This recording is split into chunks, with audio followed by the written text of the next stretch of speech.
Quiero hablarte de algo que ha venido ministrando mi vida, el carácter cristiano. Di conmigo, el carácter cristiano.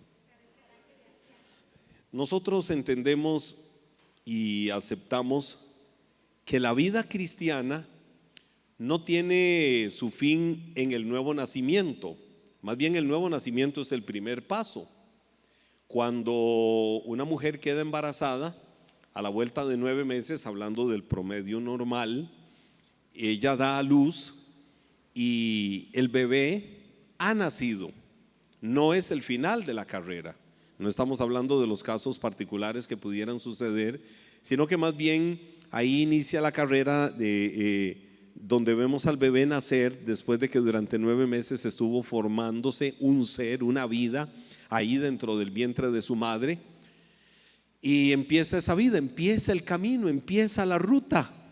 Eso es como una carrera.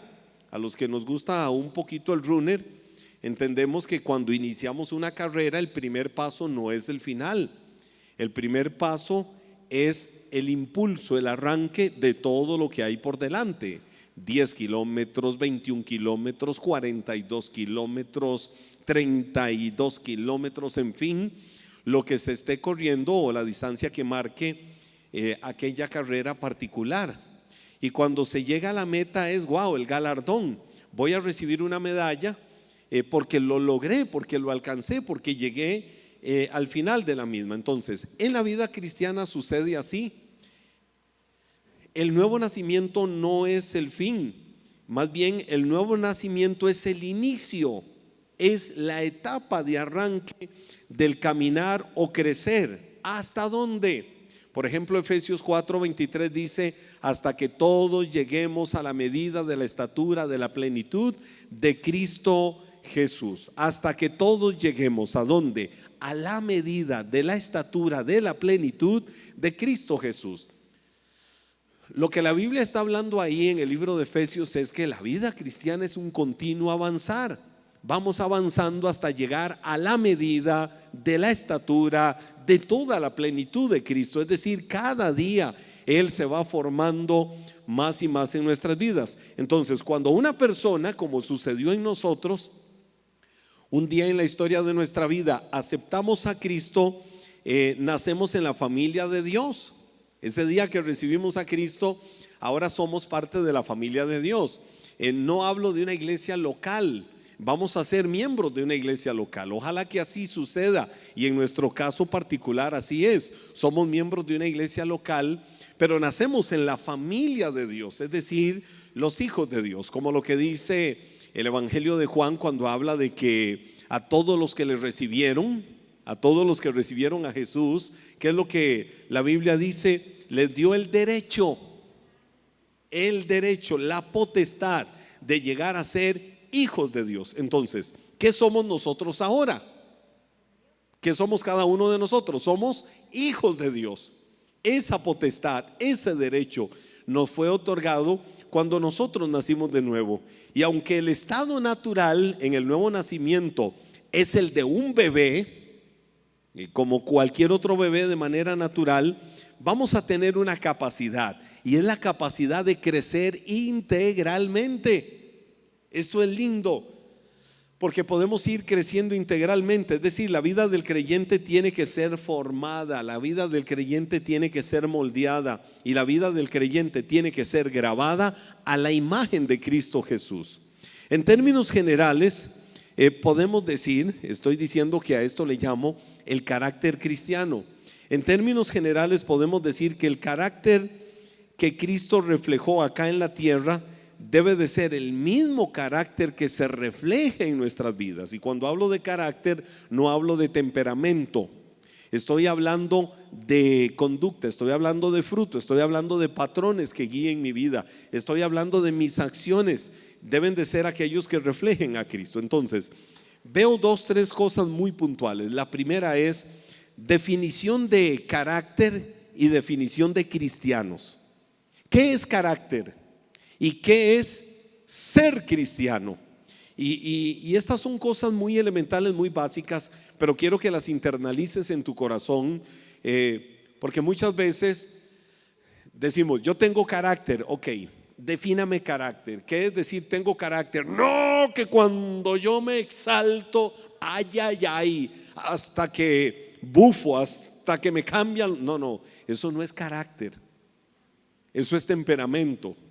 Y cuando eso empieza a crecer y estar en un punto casi de ebullición, ese temperamento casi que se convierte en mala crianza y se convierte en falta de dominio propio, en falta de autocontrol.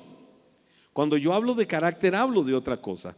Pero si por ejemplo yo hoy hiciera una pequeña estadística o censo entre ustedes y voy y les digo, ¿qué es ser cristiano? Podrán así fácilmente, rápidamente definirme y decirme qué es ser cristiano. Porque es muy fácil decir soy cristiano, pero bueno, ¿qué es ser cristiano? ¿Qué significa en realidad ser cristiano? Ahora, voy primero con carácter. La palabra carácter, no voy a ver la raíz de su etimología ni en el griego, sino que me voy literalmente a lo que significa. La palabra carácter significa grabado o grabador. Eso significa carácter, grabado. Grabado, estamos hablando de algo que se marcó ahí. Carácter es entonces la marca. Podemos decir, cuando se dice yo tengo carácter, de lo que estamos hablando es de la marca grabada en una cosa que la distingue de las demás. Hay cosas que se distinguen de otras. Hay cosas que son diferentes a otras. Carácter es esa marca que distingue a una cosa de las demás. Es una marca que se imprime, es una marca que se pinta, es una marca que ¿cómo se le dice a esto? Se esculpe. Por ejemplo, yo veo dos personas que están en un punto determinado, pero ambas tienen conductas muy diferentes, formas de hablar muy diferentes, expresiones muy diferentes. Yo puedo decir, en esta persona se ve un carácter como muy sólido. Es una persona como muy ecuánime, muy clara, sabe para dónde va. La otra es como charlatana. La otra persona no toma nada en serio. La otra persona creo que no sabe ni para dónde va en la vida. Yo creo que con costo sabe cómo se llama. O vive como en un status quo. Se levanta y hoy qué hago, y de ahí hoy voy a ver qué hago y para dónde voy en la vida. Porque no tengo metas, no tengo sueños, no tengo propósito. Pero hay otra persona que tiene muy claro el propósito suyo en la vida sin distinción de edad. Entonces, cuando decimos que tenemos carácter, es algo que distingue a una persona o distingue una cosa de las demás. Es la marca que, como les digo, queda ahí impresa o queda pintada o queda esculpida, que queda sellada en una persona. Si nosotros hablamos de carácter como un sentido de cualidad moral, aquí no quiero meterme mucho en filosofía, cuando hablamos de carácter como cualidad moral se refiere al modo o a la forma de ser de cada persona. Entonces, usted ve a alguien, usted ve una persona, la va conociendo, ve sus rasgos, ve su personalidad, y en el carácter, o cuando definimos el carácter de la persona, podemos decir que se refiere al modo de ser de aquella persona. Las cualidades, las virtudes, el hablar, los talentos, lo que hace, lo que desarrolla. El carácter son muchas veces rasgos y costumbres que nosotros vamos adquiriendo en el camino de nuestra vida, ya sea por herencia. Mire, un día de estos vi una información hasta médica que me asombró. Escuché a un doctor que decía: no se hereda, por ejemplo, la presión arterial, o no se hereda la diabetes, o no se hereda ciertas cosas porque mi papá lo vivió, porque el abuelo lo vivió, por esto o lo otro. Se hereda muchas veces por una transferencia cultural dentro de una misma familia, porque se come mal, por tantas cosas. Yo sé que acá es un debate médico al que no voy a entrar, pero me llamó la atención eso. Yo decía, bueno, la verdad es que muchas veces los patrones de conducta de un hijo, los patrones de conducta que se dan en una familia, es porque viene heredado, es porque se ha transferido. Muchas veces un hijo es malcriado Y entonces se dice es que es malcriado porque viera que su papá es así o su mamá es así. Su mamá es literalmente cuando se transforma en una terciopelo, o el papá se transforma y es un pulpo azul. Pulpo azul es el pulpo más venenoso del mundo. Y entonces se transforman y el hijo lleva como que los mismos genes. No, no son los mismos genes, son conductas heredadas, son conductas transferidas que se van llevando y llevando. Entonces el carácter de aquella persona es moldeado, el carácter de aquella persona es esculpido por herencia. Si en algunos casos entra la salud, muchas veces entra la educación, muchas veces el carácter de una persona lo va tejiendo, lo va desarrollando por los amigos, por el ambiente en el que se desenvuelve o por las influencias de otra persona. Uno puede ver conductas en alguien y dice, ay, se me parece a fulano, se me parece a fulana, o se me parece al círculo de personas, de amigos o de amigas con las que esa persona se mueve. El adagio popular dice, dime con quién andas y te diré quién eres. Aquella otra expresión de adagio dice, el que con lobos anda, aullar aprende. ¿Verdad que sí?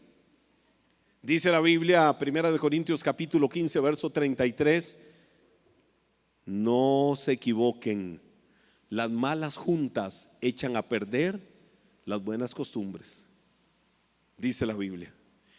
Ahí popularmente ese versículo es, dime con quién andas y te diré quién eres. Entonces mucho del carácter la persona lo va tejiendo, lo va desarrollando a través de la influencia. Eso es el carácter. Pero el ser cristiano, literalmente que yo diga soy cristiano, podemos definirlo como perteneciente a la vida de Cristo. ¿Por qué soy cristiano? Porque pertenezco a la vida de Cristo. Ahora, si yo uno ambas palabras, si yo uno carácter con cristianismo, diría esta frase que formé: carácter cristiano es grabar o esculpir la vida de Cristo en el creyente, a fin de que refleje a Cristo en cada área de su vida. ¿Qué es carácter cristiano? Grabar o esculpir la vida de Cristo en mi vida, a fin de que se refleje, haya un reflejo de Cristo en cada área de mi vida, en mis reacciones, en mis conductas, en todo se refleje Cristo. Es decir, Cristo ha sido esculpido en mi vida. Ahora, ¿cómo Cristo es esculpido en mi vida?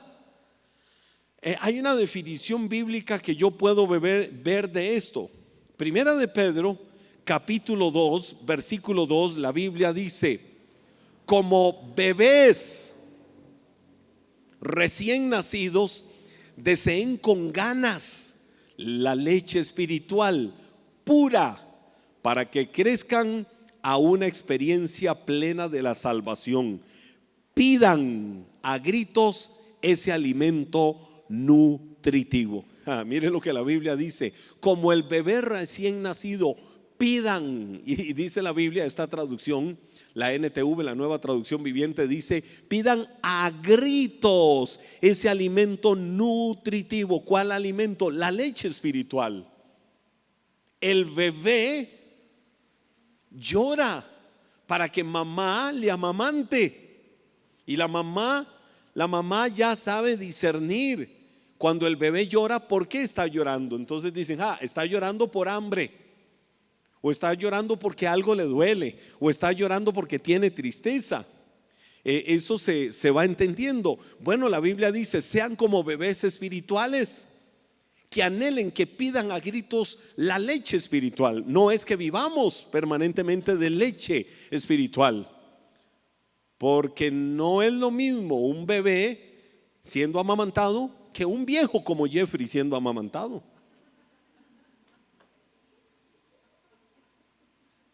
O sea, eso sería lo más ridículo, ¿verdad que sí? Pero la Biblia lo describe en el sentido de necesitamos crecer, como el bebé necesita la leche y la pide a gritos, llorando, ya. Llega la mamá y le pone el pecho y lo amamanta. Eso le nutre. ¿Y en qué le va a ayudar? Va a ir creciendo fuerte.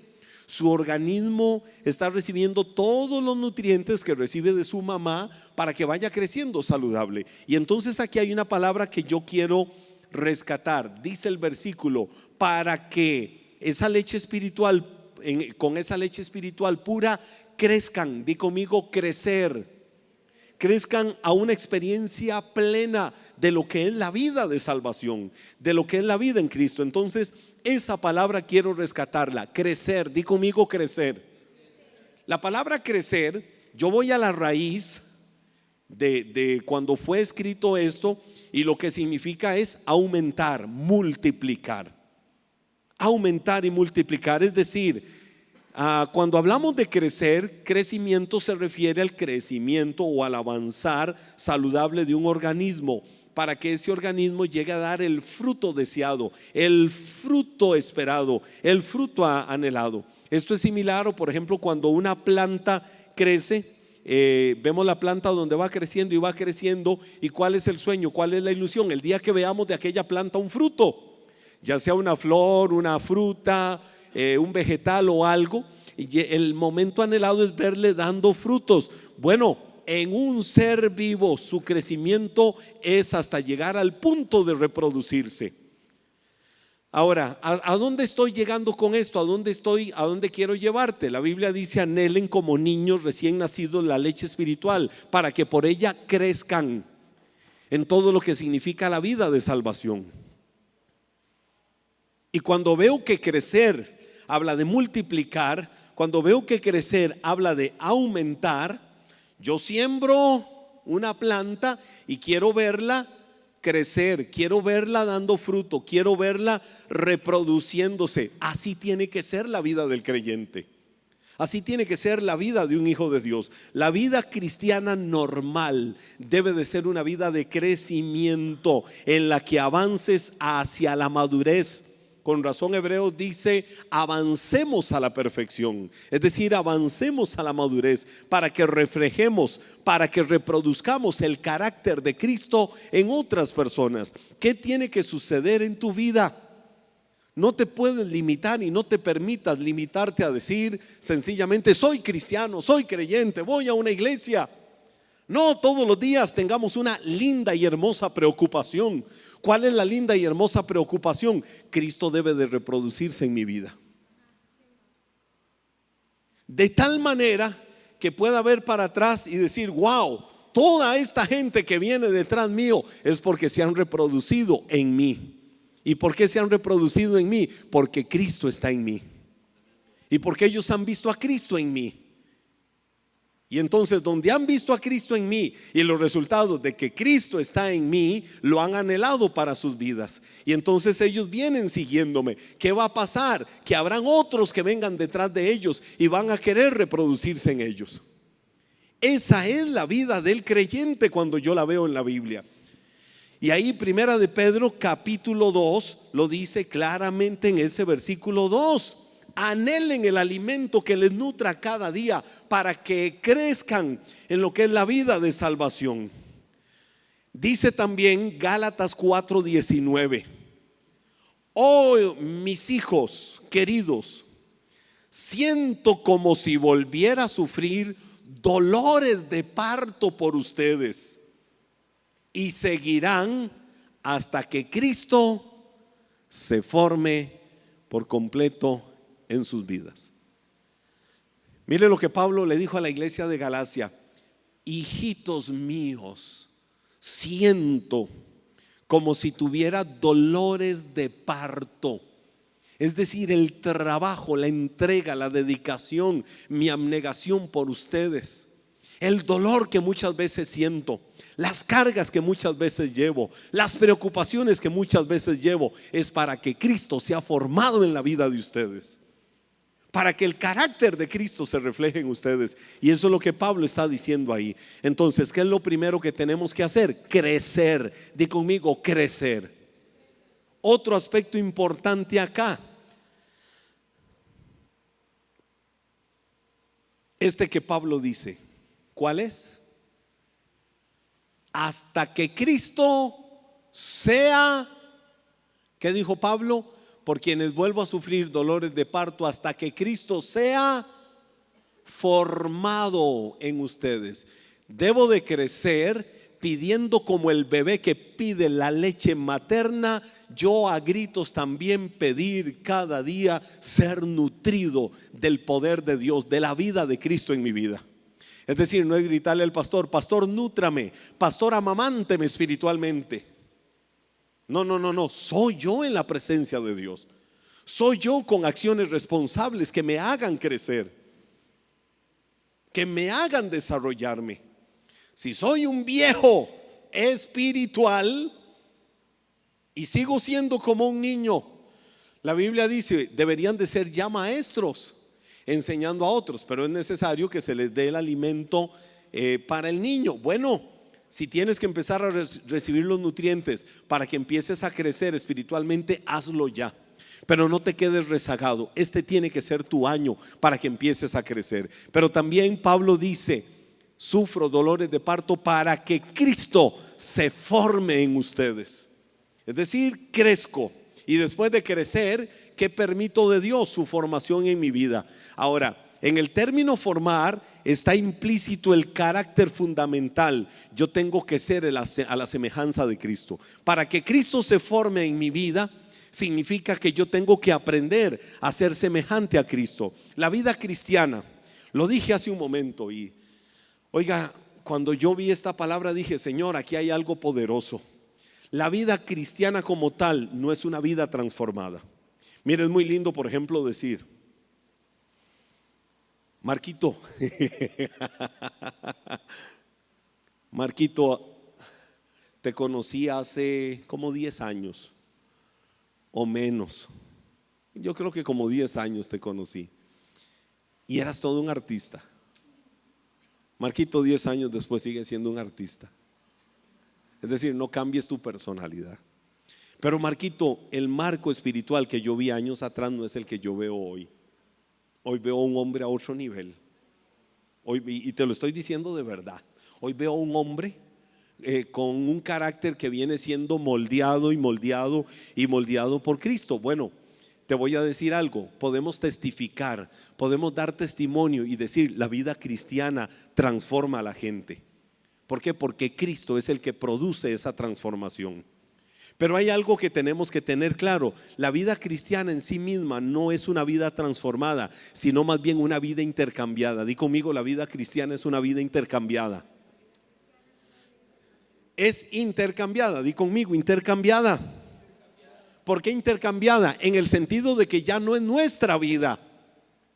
Ya no se trata de nuestra vida, sino de la vida de Cristo reproducida y formada en nosotros. ¿Qué dice Gálatas capítulo 2 versículo 20? Te lo leo en esta traducción: mi antiguo yo, ¿qué dice la Biblia? Ha sido crucificado con Cristo. Ya no vivo yo. Vamos, dilo conmigo: ya no vivo yo. Ya no vivo yo. ¿Por qué ya no vivo yo? Sino que Cristo vive en mí. La Reina Valera del 60 dice, quizás es la expresión más clásica que conocemos: con Cristo estoy juntamente crucificado, ya no vivo yo, sino que vive Cristo en mí. Lo que ahora vivo en la carne, lo vivo en la fe del Hijo de Dios que me amó. Es decir, la vida cristiana es un intercambio. Cristo, aquí está mi viejo hombre. Cristo, aquí está lo que yo he sido. Cristo, aquí están mis acciones. Cristo, aquí está mi temperamento. Cristo, aquí está todo lo malo y todo lo feo y todo lo sucio y todo lo horrorífico que ha sido mi vida. Te lo doy a ti. ¿Y qué hace Cristo? Me da su vida a mí. Y entonces cuando yo permito eso, es cuando Cristo empieza a formarse en mi vida. Y formarse Cristo en la vida de alguien es lo más maravilloso, lo más hermoso, lo más espléndido, lo más grande, lo más glorioso que el ser humano puede experimentar. Que se refleje Cristo en su vida, su paz, su amor, su gozo, su vida, su bendición. Todo eso es necesario y es fundamental, y lo necesitamos. Esta no es una vida que nosotros tenemos que reproducir. Es Cristo el que debe de reproducirse en cada uno de nosotros.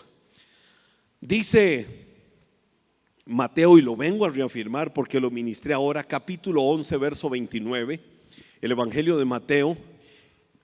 Dice la Biblia: pónganse mi yugo, pónganse mi yugo, déjenme enseñarles, porque yo soy humilde y tierno de corazón. ¿Quién estaba hablando eso? Cristo hombre. Es decir, Dios Padre se estaba reflejando en él. No sé si usted está captando esto. ¿Verdad que nuestros abuelos nos enseñaron que Dios era un barbudo amargado y que se enojaba? Oiga, yo crecí con uno que otro microtrauma en cuanto a Dios. Pequeñito yo era una joya, demasiado hiperactivo. Y entonces a veces, para calmarme, me enseñaban una representación pictórica por ahí y decían: se está portando mal, ve a Dios, véalo, está bravo con usted. Y entonces yo veía aquella imagen y veía al viejito con el báculo barbudo ahí, con cara de pocos amigos, y yo me escondía y me corría un poco y la mirada me seguía y me iba para allá y la mirada me seguía. Yo no sé cuántos jugaban eso también, de que la mirada lo seguía. Y entonces nos enseñaron que ese era Dios. Cristo dijo ahí: pónganse mi yugo, déjenme enseñarles, porque yo soy humilde y tierno de corazón. Y Cristo es la imagen visible del Dios invisible. Entonces, ¿cómo es el Dios que te ama y que te creó en lo oculto en el vientre de tu madre? Es un Dios tierno de corazón, y dice: encontrarán descanso en su alma. Es decir, el descanso que nosotros necesitamos cada día, solo Dios nos lo puede dar. Dice Colosenses 3, del 10 al 15, casi para ir cerrando y terminando este tiempo. Dice: vístanse con la nueva naturaleza y se renovarán a medida que aprendan a conocer a su Creador y se parezcan más a Él. Di conmigo: yo quiero parecerme a Él. Vamos, dilo: yo quiero parecerme a Él.